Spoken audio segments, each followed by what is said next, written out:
இன்னைக்கு கிறிஸ்துவுக்குண்டான அந்த ரெவலேஷன் கிடைக்கல, யாரு திறவுகோள்களை பெற்றுக்கொள்ள முடியும்? உபத்திரவங்களை, கஷ்டங்களை சுமக்கிறவங்க. இன்னொன்று, அவரை குறித்த ரெவலேஷன் இருக்கணும். நான் ஆராதிக்கிறவர் யார், அப்புறம் எப்படிப்பட்டவர், அவருடைய வல்லமை எப்படிப்பட்டது, அவருடைய செயல்கள் எப்படிப்பட்டதுங்கிறத முதல்ல எனக்கு தெரியணும், முதல்ல நான் தெரிஞ்சிருக்கணும். இயேசுவோடு நிறைய சீஷர்கள் பிரயாணம் பண்ணாங்க.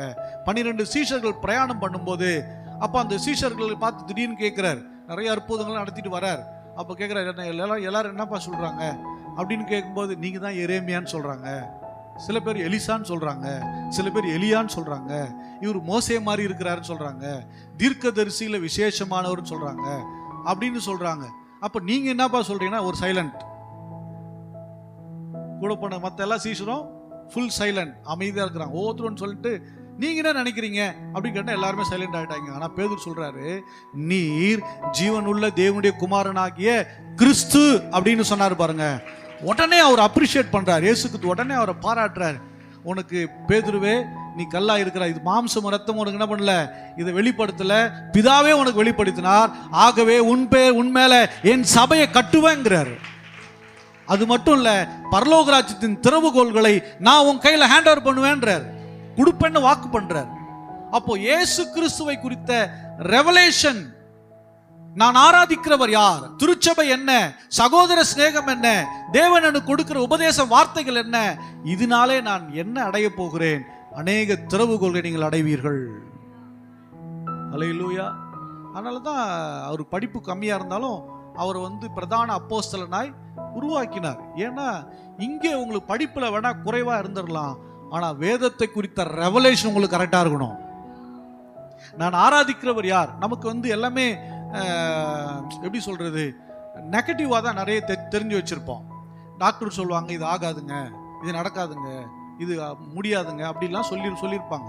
பட் அதுக்கும் எனக்கும் என்ன இல்லை, சம்பந்தம் இல்லை. ஏன்னா நான் ஆராதிக்கிறவர் அவர் நீண்ட ஆயுசு உள்ளவர், அவரை ஒரு எல்லைக்குள்ள அடக்க முடியாது, அவர் காலத்திற்கு அப்பாற்பட்டவர்.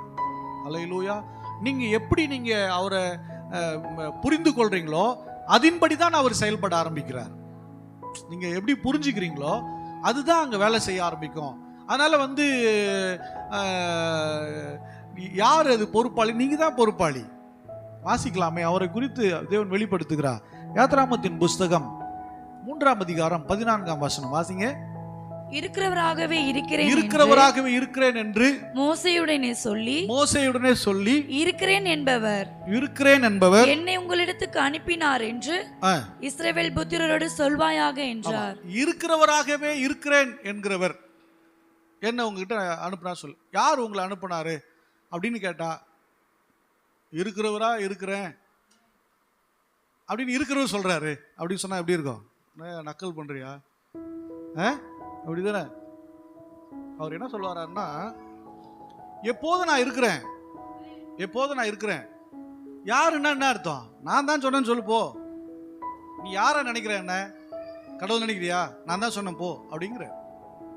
புரியுதா? நம்மளை கேட்ட சொல்லணும்ல, போய் சில இடத்துல போய்னா இது வாங்கிட்டு வாப்பா போய் கேட்டலன்னா, யார் சொன்னேன்னு சொல்லிட்டோன்னா, நான் அனுப்பினேன்னு சொல்லுப்பா, சொல்லுமா இல்லையா? பேர் சொல்லு போடா, நான் தான் அமிச்சேன்னு சொல்லு போ. என்ன பேர் சொல்லுது? நான் தான் அமிச்சேன்னு சொல்லு. யாரு?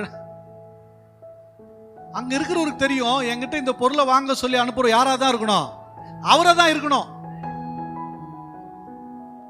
ஏன்னா ஆபிரகாமுக்கு கொடுத்த வாக்குத்தத்தம், ஈசாக்கு கொடுத்தது, யாக்கோபு கொடுத்தது, யோசேப்புக்கு சொன்னார்ல. யோசேப்பு என்ன சொல்ற, நம்பிக்கையா சொல்லிட்டு போறாரு, என் எலும்பெல்லாம் பத்திரமா எடுத்து வைங்கடா, நீங்க புறப்படுவீங்க, கர்த்தர் உங்களை சந்திப்பார், என் எலும்ப இந்த எகிப்து தேசத்துல வச்சிடாத, கானான் தேசத்துல கொண்டு போய் புதைக்கணும். இதுதான் விசுவாசம். புரியுதா? என் எலும்பு அப்பனா அவனுக்கு புரியும்படி சொல்றாரு. யாரெல்லாம் பேர்லாம் சொல்ல முடியாது, இருக்கிறவராக இருக்கிறேன் என்கிறவர் சொன்னார்னு போய் சொல்ற.